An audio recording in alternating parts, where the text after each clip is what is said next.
the fact that each of us Indians has in his head and his heart his own picture of India.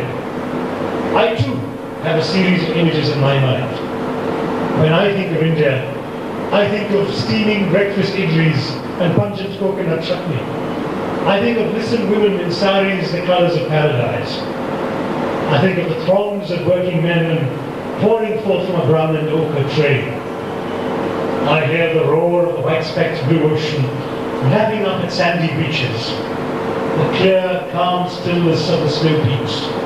It's my great privilege now to inaugurate this very special and generous scheme that has been created by DC Books and by Mr. DC Gilmore, in which he is offering very specially an inexpensive edition of Dr. Clapier and Larry Collins' book Freedom at Midnight, below the cost of production, so that people can read the stirring story of our independence struggle. As I said to him, I have some reservations about this book, because though it is extremely well written and tells a lively and exciting story, politically it is very much the point of view of Lord Mountbatten, who, as you all know today, is Kamala Das's favourite Englishman. And the point of view of Lord Mountbatten is rather self-serving, because he goes out of his way in his interviews with Collins in that year to make himself the hero of every moment of India's independence. Those of us who have studied those tragic 12 months that marked Mountbatten's devastating legacy to this country know that this was a man of great vanity, of great impatience, a man in whose actions the country has paid the price in blood, a man who could not understand the soul of India and therefore divided and butchered the soil of India. Nonetheless, he put on a good show, and because of that, he was able to emerge as, in the eyes of at least these authors, the great hero of the years 46, 47, 48. But even those of us like me who disagree with the implicit and explicit portrayal of Mountbatten will tell you that the book itself is a thrilling read. The stories in it are extremely alive and vivid, and therefore I think that in providing this book in Malayalam translation, you should, I think, readers in Kerala, delve into it, enjoy the story. You don't, of course, have to agree with it, but you should nonetheless find it an interesting read. And so it is my honor to inaugurate.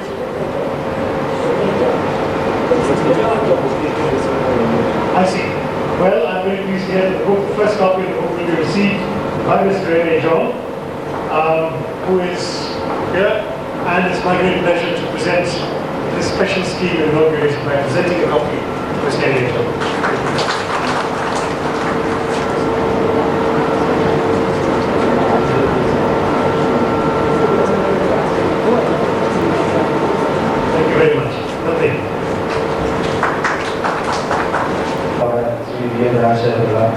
പുസ്തക പ്രകാശനത്തിന് ആശംസകൾ ശ്രീ മാധവൻകുട്ടി എന്നിവർക്കും ഈ ചടങ്ങിനായി മാത്രം കൂടെ എത്തിച്ചേർന്ന ശ്രീ ശശി തരൂരിനും നിങ്ങളുടെ എല്ലാവരുടെയും പേരിൽ അനുഗ്രഹമായ രേഖപ്പെടുത്തുന്നു. ഈ കൃതിയുടെ ഭാഷ നിർവഹിച്ച ശ്രീ എം പി സദാശിവന് അദ്ദേഹത്തിന്റെ സന്നിധാനങ്ങൾ അദ്ദേഹത്തിന് പ്രത്യേകം ഞാൻ പറയുന്നു. സ്വാതന്ത്ര്യത്തിന്റെ സുവർണ ജൂബിലിയും DC ബുക്സിന്റെ രജത ജൂബിലിയും ഒന്നിക്കുന്ന ഈ വേളയിൽ ലോക പ്രശസ്തനായ ഒരു മലയാളി എഴുത്തുകാരനെ അതിഥിയായി കിട്ടിയത് ഞങ്ങളുടെ ഭാഗ്യമാണ്. അക്ഷരനഗരമായ കോട്ടയത്തിൻ്റെയും DC ബുക്സിൻ്റെയും പേരിൽ ശ്രീ ശശി തരൂരിന് DC ബുക്സിന്റെ പേരിൽ എത്തിച്ചേർന്നിരിക്കുന്ന എല്ലാവരുടെയും പേരിലും ശശിധരന് ഒരിക്കൽ കൂടി ആനന്ദപ്പെടുത്തുന്നു. ഈ യോഗം നടത്താൻ വേണ്ട എല്ലാ സൗകര്യവും ചെയ്തത് മലയാളമാണ്. അതിന് ഞങ്ങൾ പ്രത്യേകം യോഗത്തിൽ പങ്കെടുത്ത എല്ലാവർക്കും നമസ്കാരം.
കാണുമ്പോഴെല്ലാം നമ്മളെല്ലാം ഒരുപോലെ സന്തുഷ്ടരാണ്.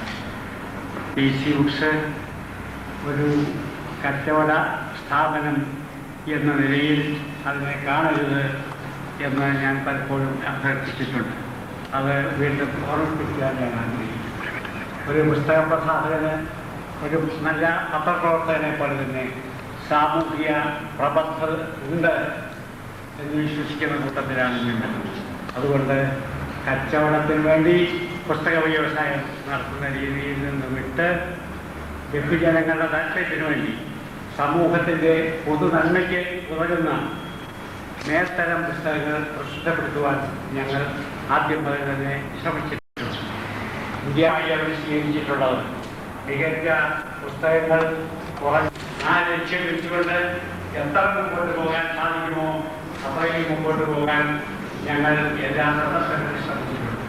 വൈജ്ഞാനിക സാഹിത്യത്തിന് കൂടുതൽ സ്ഥാനം നൽകേണ്ടത് ആവശ്യമാണ്.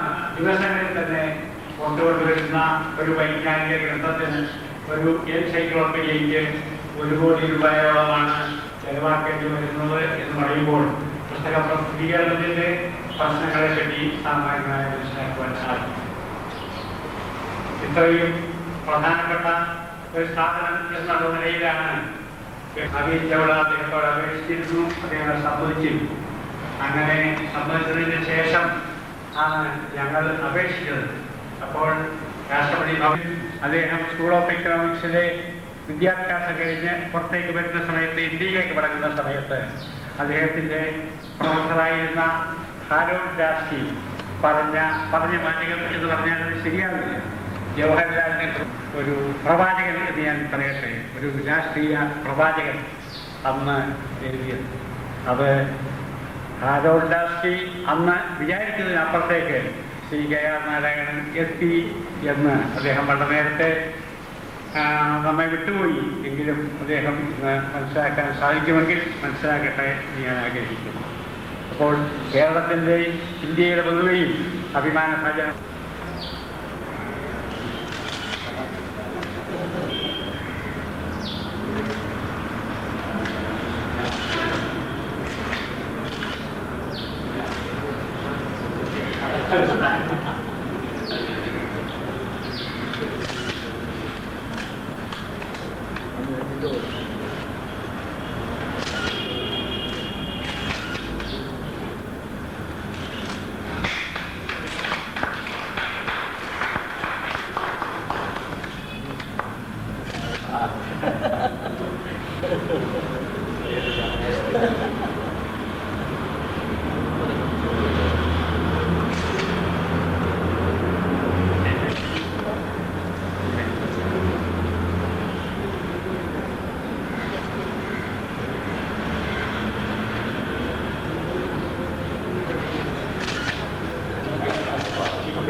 അന്തസ്വാഭിമാനവും ഭാരതത്തിൻ്റെ പ്രശംസനീയമായ ശ്രീ TK രാമകൃഷ്ണൻ അധ്യക്ഷവേദിയിലും ഹാളിലും സന്നിധിയിലായിരിക്കുന്ന ആദരണീയരും ശ്രേഷ്ഠനുമായ സഹോദരങ്ങളെ, സ്നേഹിതരെ, സുഹൃത്തുക്കളെ, സന്തോഷം നിറഞ്ഞ ഹൃദയത്തോടും ദൈവത്തെ സ്തുതിച്ചുകൊണ്ടും ഡൽഹിയിലായി ഞാൻ ഈ സമ്മേളനത്തിൽ പങ്കുകൊണ്ടു. ഈ സമ്മേളനം ഒരു അതുല്യ സമ്മേളനമാണ് എന്ന് ഞാൻ പറഞ്ഞാൽ ഒട്ടും അതിശയോക്തിയില്ല. ദിവ്യമായ ഒരു സമാഗമമാണ് ഇതിൽ നിന്ന് പ്രത്യക്ഷമായി കാണുവാൻ സാധിക്കും. അത് നമ്മുടെ എല്ലാവരുടെയും അഭിമാനപാത്രമായ രാഷ്ട്രപതിയുടെ സാന്നിധ്യം കൊണ്ട് മാത്രമല്ല, കൂടാതെ സർവ സ്വകീസ്വങ്ങളെയും സന്ധിച്ച് പ്രപഞ്ചത്തിൻ്റെ ഉദ്ധാരണത്തിനും ദിവ്യമായ മാർഗദർശനവും നൽകുവാനായിട്ട് മനുഷ്യാവതാരം ചെയ്ത കർത്താവ് യേശുവിന്റെ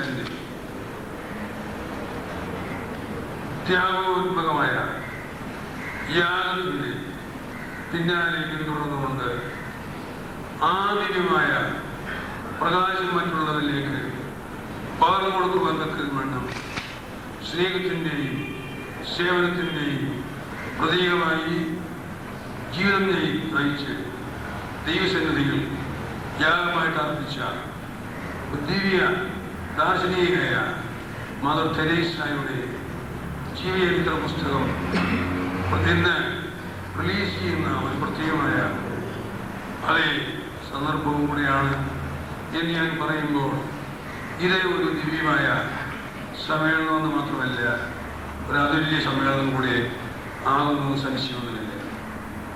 അദ്ദേഹമാണ് ഈ മാതാവിൻ്റെ കയ്യിൽ നിന്ന് അല്പം ഒട്ടിപ്പിച്ച് കിട്ടുവാൻ കൈനീട്ടി നിൽക്കുന്ന ജനസമുദ്രത്തെ ഞാൻ കാണുകയുണ്ടായി. അവരെ ലോകം ആദരിച്ചിരിക്കുന്നു.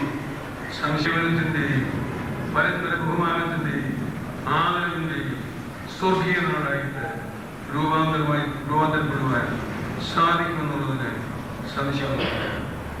കർത്താവായ യേശുവിനായി പ്രാർത്ഥിച്ചത് നിന്റെ രാജ്യം വരണമേ എന്ന് പറഞ്ഞാൽ ഈ ഭൂതലം സ്വർഗം പാഴാക്കി തീർന്നുകൊണ്ട് എല്ലാവരും മരിക്കുന്നത് പോലെ നമ്മൾ മരിക്കുന്നു. അങ്ങനെയല്ല, മദർ തെരേസയുടെ സിദ്ധാന്തങ്ങളും ആവശ്യങ്ങളും കർത്താവായ യേശുവിന്റെ പിന്നിൽ നടന്നുകൊണ്ട് പ്രവർത്തിച്ചതായ എല്ലാ അനുഭവങ്ങളും നിങ്ങളുടെയും കുറവുള്ളവനായ എൻ്റെയും ജീവിതാനുഭവമായി ഈ രാജ്യത്തിന് ഒരു പുതുമ കാണുവാൻ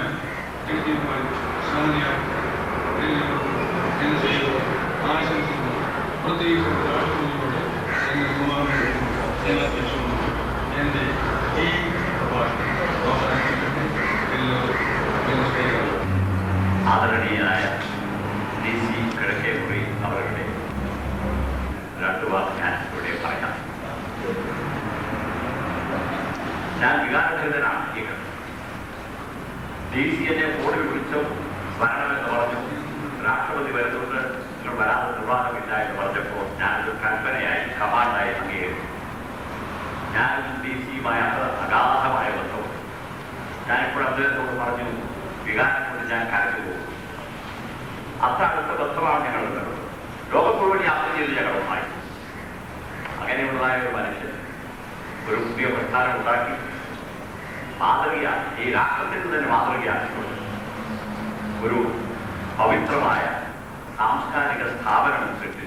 ഇതൊരു പുസ്തകശാലയല്ല, വിൽപ്പനശാലയല്ല, ലാഭം ലഭിക്കാൻ വേണ്ടിയുള്ളതായ മാത്രമല്ല, നേരെ മറിച്ച് കേരള സംസ്കാരത്തിന്, ഭാരത സംസ്കാരത്തിന് ഗംഭീരമായ ഒരു മുതൽക്കൂട്ട് എന്നുള്ളതിലേക്ക് അദ്ദേഹത്തിന്റെ ഓരോ ഗ്രന്ഥവും പ്രസിദ്ധീകരിക്കുമ്പോൾ ഞാൻ മനസ്സിലാക്കുന്നു.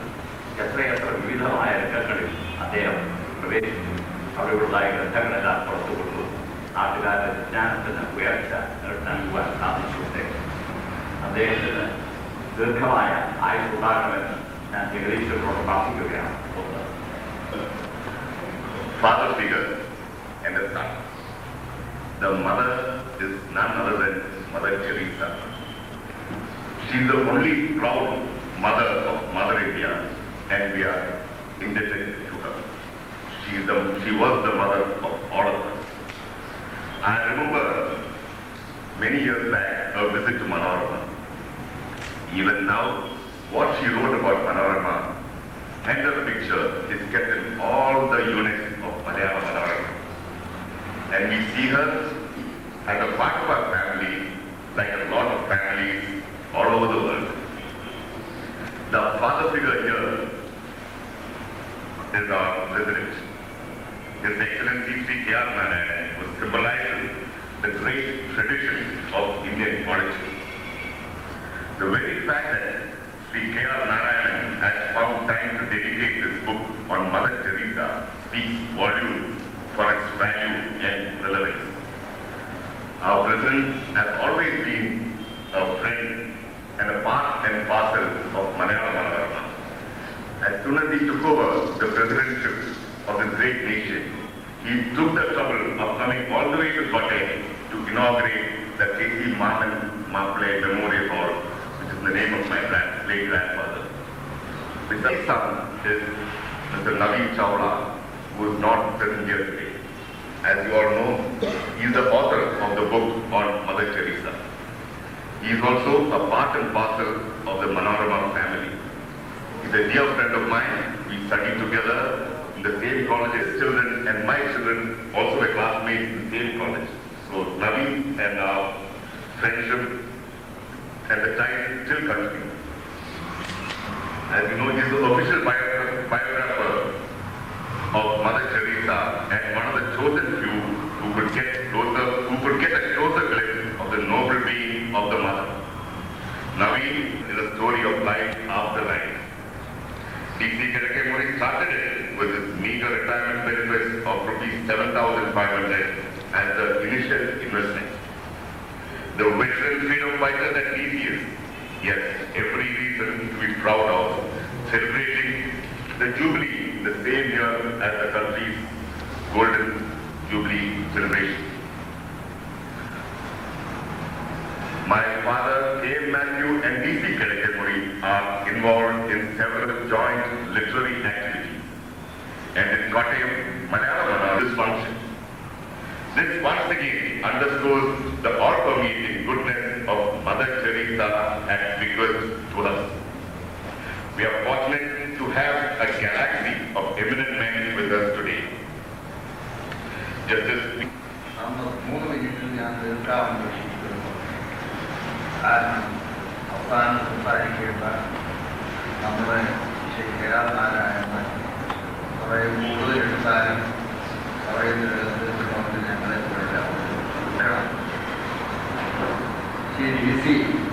ഞാനൊരു കച്ചവടക്കാരനല്ല എന്ന് പറഞ്ഞെങ്കിലും അത് ഞാൻ സമ്മതിച്ചിട്ടുണ്ട്. അത് മറ്റ് വിദ്യാഭ്യാസ സാധനങ്ങളുടെ കച്ചവടക്കാരനല്ല, വിജ്ഞാനത്തിൻ്റെ ഒരു കച്ചവടക്കാരൻ. വിജ്ഞാനം സൃഷ്ടിക്കുക മാത്രമല്ല, അത് വിതരണം ചെയ്യുകയും ചെയ്യുന്ന കലയിൽ അദ്ദേഹത്തിന് ആവർത്തിക്കാൻ കഴിവ് വളരെ വലുതാണ്. ഞങ്ങളുടെ കൊണ്ട് ഒരു പ്രസിദ്ധീകരണ സ്ഥാപനം ചിന്താ പ്രൊഫഷൻ ഞങ്ങളുടെ വേണ്ട പ്രസ്ഥാനം വിചാരിച്ചിട്ടും പുസ്തകം കെട്ടിക്കിടക്കാതെ വിറ്റഴിക്കാൻ സാധിക്കുന്നില്ല. ആ കാര്യത്തിൽ എപ്പോഴും വേണ്ട ഉപദേശം തരുന്ന ഒരു ഉപദേഷ്ടാവ് കൂടിയാണ് അദ്ദേഹം. സാധാരണ ഒരു രംഗത്ത് പ്രവർത്തിക്കുന്ന ആളുകൾ അവരുടെ നേട്ടങ്ങൾ മറ്റുള്ള ആളുകൾക്ക് പകർന്നു കൊടുക്കാൻ പിശുക്ക് കാണിക്കുന്നവരാണ്. യാതൊരു പിശുക്കും കൂടാതെ കാണുന്ന സമയത്തൊക്കെ നിങ്ങൾ കുറച്ചും കൂടെ കച്ചവട കാര്യത്തിൽ താല്പര്യമെടുക്കണം എന്ന് പറഞ്ഞുകൊണ്ട് അദ്ദേഹത്തിൻ്റെ വിജയത്തിൻ്റെ മർമ്മം തൊട്ട് എന്നെ പലപ്പോഴും ഓർമ്മിപ്പിക്കുന്നുണ്ട്. ഞാൻ ബന്ധപ്പെട്ട വേദിയിൽ ആ കാര്യം ഓർമ്മിക്കാതെ ചെയ്യാറുണ്ട്. ഏറ്റവും ബഹുമാന്യവും അർത്ഥഗർഭവുമായ ഒരു ചുമതലയാണ്. ഒന്നാമതായി മദർ തെരേസയുടെ ഒരു ബുക്ക് ബയോഗ്രാഫി മലയാളത്തിൽ തർജ്ജമ ചെയ്ത ബുക്ക് അത് റിലീസ് ചെയ്യാനായിട്ട് അത് ഏറ്റവും ബഹുമാന്യമായ ഒരു ക്രമമാണ് എന്ന് ഞാൻ കരുതുന്നു. ആ പരിശുദ്ധ ആത്മാവിൻ്റെ ജനസ്നേഹിയും ജനസാതുര സേവയും ആയിരുന്ന മദർ തെരേസയെ ഇന്ത്യയിൽ നിന്ന് മാത്രമല്ല ലോകം മുഴുവൻ ആദരിക്കുകയും സ്മരിക്കുകയും ചെയ്യുന്ന ഒരു മഹാ ആത്മാവാണ്. ആ ബുക്കും ഈ DC ബുക്സിൻ്റെ ഒരു പബ്ലിക്കേഷനാണ്.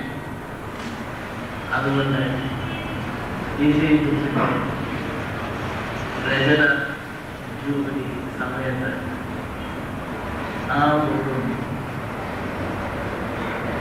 റിലീസ് ചെയ്യുന്നത് ഏറ്റവും പ്രസക്തമുള്ള ഒരു സംഗതിയാണ്.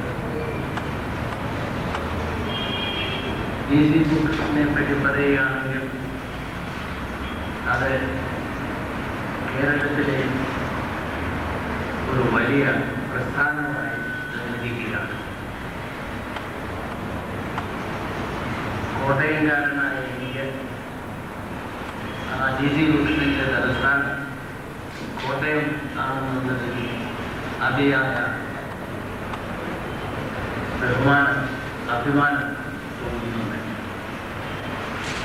കോട്ടയം ഒരു പ്രത്യേക സ്ഥലമാണ്. അവിടെ കമ്മ്യൂണിക്കേഷൻ സിസ്റ്റം ഒന്നും തന്നെ ഇല്ലാതെ ഇരുന്ന ഒരു സ്ഥലമായിരുന്നു പണ്ട്. ട്രെയിൻ വരികയില്ല, എയർപോർട്ടില്ല, വെറും ബസ് മാത്രം വരാൻ സാധിക്കും. കമ്മ്യൂണിക്കേഷൻ സിസ്റ്റം ഇത് ഉയർന്നു വന്നത് എന്നുള്ളത് ഏറ്റവും അതിശയകരമായ ഒരു കാര്യമാണ്. മലയാള മനോരമ ഇവിടെ പ്രധാനവും തലസ്ഥാനവും അവിടെ തന്നെയാണ്. പത്രങ്ങളും പുസ്തകങ്ങളും പ്രചരിക്കുന്നുണ്ട്. കഴിഞ്ഞ ഒരു ദിവസം ഡൽഹിയിൽ വെച്ച് സ്മോൾ ന്യൂസ് പേപ്പേഴ്സ് അസോസിയേഷൻ്റെ എഡിറ്റേഴ്സുമാർ എല്ലാവരും കണ്ടു. അവരുമായി സംഭാഷണം ചെയ്തപ്പോൾ അവർ പറഞ്ഞത് ലാംഗ്വേജ് ന്യൂസ് പേപ്പേഴ്സിൻ്റെ സർക്കുലേഷൻ കുറഞ്ഞു വരുന്ന സമയമാണ്. ബുക്സിൻ്റെ സർക്കുലേഷൻ ഇന്ത്യയിൽ പുതുതായിട്ട് കുറഞ്ഞു വരുന്നു. അതിൻ്റെ കാരണം അവർ പറഞ്ഞത് ടിവിയുടെ പ്രചാരണപ്പെട്ട് ആണ് കണ്ടത്. പക്ഷേ ഇപ്പോഴൊന്നും ഇവിടെ ഉന്നയിച്ച ആശയം അത് ഒരു കച്ചവടമാണ്. എങ്കിലും അതിൻ്റെ പബ്ലിഷിൻ്റെ പ്രധാന തൂണുകൾ 5 ആണ് ഉള്ളതെന്നാണ് അതോറിറ്റീസ് പറയുന്നത്. ഒന്നാമതായി എഴുത്തുകാരൻ, രണ്ടാമത് പബ്ലിഷർ, മൂന്നാമത് പ്രിൻ്റർ, നാലാമത് ബുക്ക് സെല്ലർ, അഞ്ചാമത് വായനക്കാർ. ഇവരെ എല്ലാവരും കൂടുന്ന ഒരു ബിസിനസ്സാണ് പബ്ലിഷിംഗ്. അതിൽ ഓതേഴ്സ് മാത്രമല്ല, പ്രിൻ്റ് ടെക്നോളജി, പുതിയ പുതിയ ടെക്നോളജി ഉപയോഗിക്കുന്ന പ്രിൻ്റേഴ്സ്, ഇലസ്ട്രേറ്റേഴ്സ്, ബുക്ക് ബൈൻഡേഴ്സ്, പിന്നെ അതിൽ അഡ്വർടൈസേഴ്സ്, ഇങ്ങനെ പലതരത്തിലുള്ള വിജ്ഞാന ശാഖകൾ ഒന്നിച്ചു നിന്നിട്ടുള്ള ഒരു സമഗ്രമായ ഒരു പ്രസ്ഥാനമാണ് പബ്ലിഷിംഗ്. അത് ഇപ്പോൾ ലോകത്തിലെ ഏറ്റവും പ്രധാനപ്പെട്ട ഒരു കമ്മ്യൂണിക്കേഷൻ മീൻസ്, ഇൻ്റലക്ച്വൽ കമ്മ്യൂണിക്കേഷൻ്റെ മീൻസായി നിർദ്ദേശിക്കുകയാണ്. അതുകൊണ്ട് കേരള സംസ്കാരത്തെയും കേരള വിദ്യാഭ്യാസത്തിലെയും കേരളത്തിലെ ജനങ്ങളുടെ വിജ്ഞാനത്തിൻ്റെയും വികസിപ്പിക്കുന്ന ഒരു പ്രധാന ഘടകം. അതുകൊണ്ട് രീതിക്കൊക്കെ ഒരു കച്ചവടം അല്ല, വെറും കച്ചവടമല്ല നടത്തുന്നതെന്ന് നമുക്ക് സമ്മതിക്കേണ്ടി തന്നെ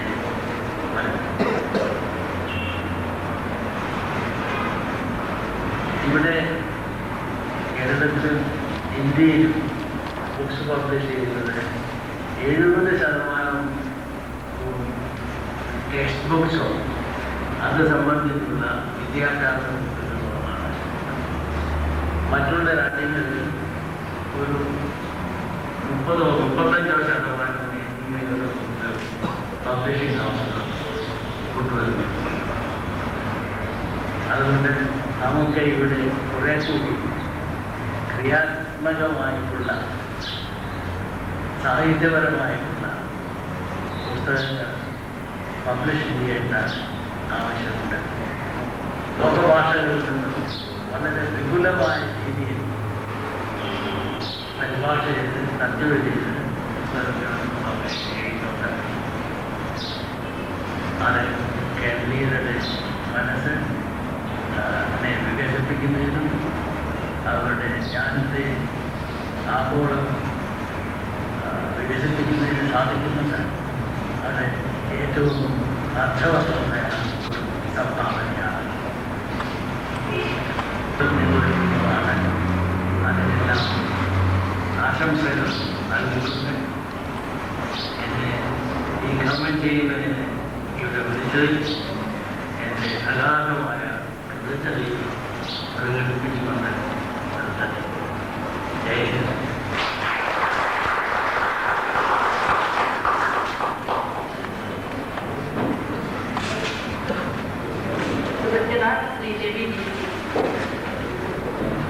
ഭാരത സ്വാതന്ത്ര്യത്തിന് കനകജൂബിലി വർഷം തന്നെ ഞങ്ങളുടെ പ്രസിദ്ധീകരണ സ്ഥാപനത്തിന്റെ ജൂബിലി ഉദ്ഘാടനം ചെയ്യാൻ ഇടയായത് ഒരു ഭാഗ്യമായി ഞങ്ങൾ കരുതുന്നു.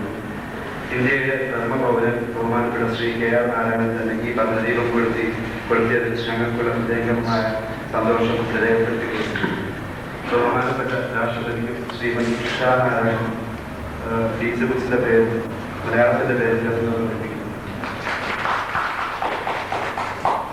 കേരളത്തിലെ സാംസ്കാരിക വകുപ്പ് മന്ത്രി ശ്രീ G.K.